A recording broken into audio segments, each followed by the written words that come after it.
Como diz a segunda rodada do debate, agora eu vou fazer a mesma pergunta para todos. É uma pergunta simples e básica e que dá a oportunidade de vocês atingirem um questionamento muito profundo de quem vai ter a responsabilidade de votar.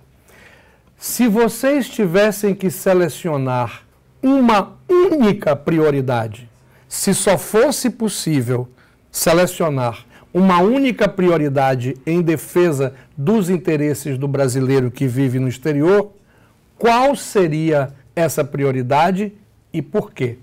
Adriana Sabino.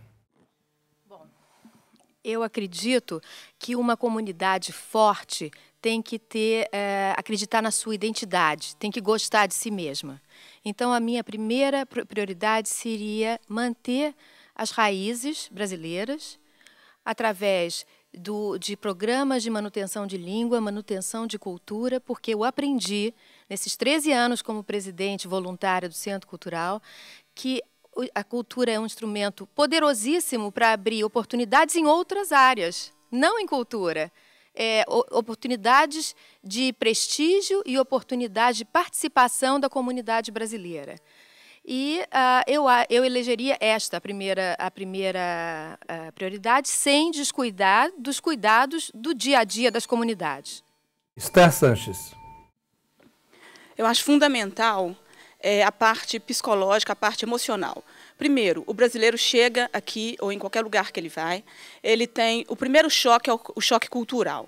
A mulher, normalmente, ela fica independente e passa a ter os primeiros problemas com o marido, que normalmente o brasileiro é meio machista e não aceita muito a condição da mulher mais independente. Uma família que não tem estrutura, o filho vai começar a sentir os problemas dessa família. Então, eu acho muito importante trabalhar na parte emocional, trabalhar na parte de choque cultural e trabalhar na parte de trazer o brasileiro de lá para cá, para que ele chegue aqui numa situação onde ele possa entender o país onde ele vive, entender a cultura e que possa também mesclar as duas culturas, a cultura de onde ele veio e a cultura de onde ele vive. Francisco Sampa. Bom, se fosse me dado o poder de fazer isso, eu lutaria por uma coisa chamada integração. Integrar o brasileiro de fato e direito. Deixarmos de ser um grupo para sermos de fato uma comunidade.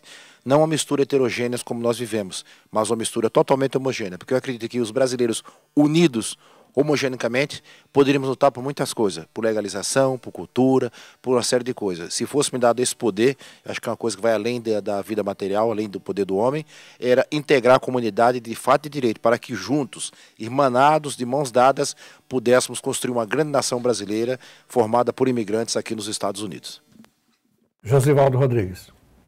Dentre tantas prioridades, eu destacaria uma, com certeza, seria a preservação da língua portuguesa dentro da comunidade brasileira. Seria a criação de um programa para que a alfabetização em nossa língua fosse mantida e incentivada para os filhos dos brasileiros que aqui chegam quando são muito pequenos ou os que nasceram aqui. Só através disso é que nós vamos poder preservar a língua e divulgá-la para fora. E também isso faria parte de um currículo, seria uma coisa extra no currículo dessas crianças. Eu acho que, prioritariamente, a continuação da divulgação da língua portuguesa, imprescindivelmente. Milton Cardoso.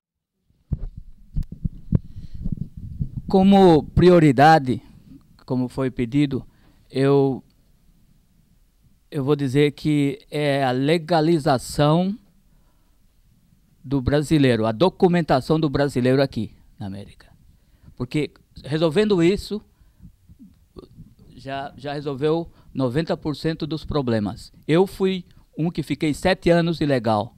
E quando consegui a legalidade por uma anistia, que pode acontecer novamente, esse é o grande desejo do presidente Obama.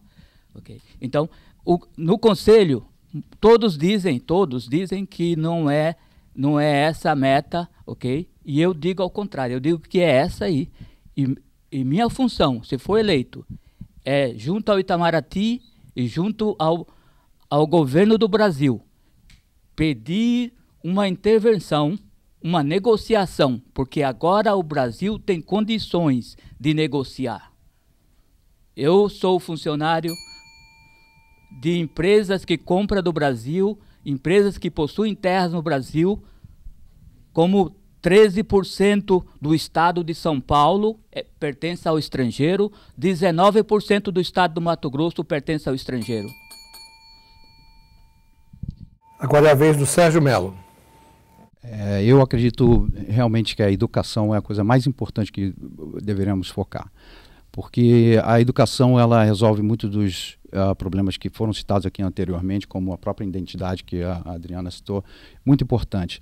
A preservação da língua, o bem-estar social que a Esther citou também, vem da falta, ou digamos assim, da presença de uma educação melhor, e tanto a preservação da língua, como também foi citado, a legalização do imigrante também pode vir através da educação, por meios de opções que esse imigrante vai ter, profissionais ou até mesmo de legais, a maneira que ele transita pelo sistema legal e de conseguir a legalização.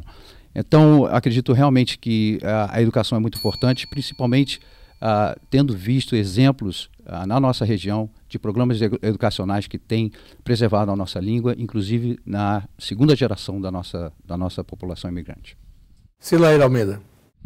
Ok, eu tenho várias propostas, naturalmente, como todos, mas vamos lembrar que o papel do Conselho será de interlocutor, não tem poder de decisão, não tem poder de voto na escolha do que vai ser feito, mas de interlocução entre o governo, o Itamaraty e a comunidade.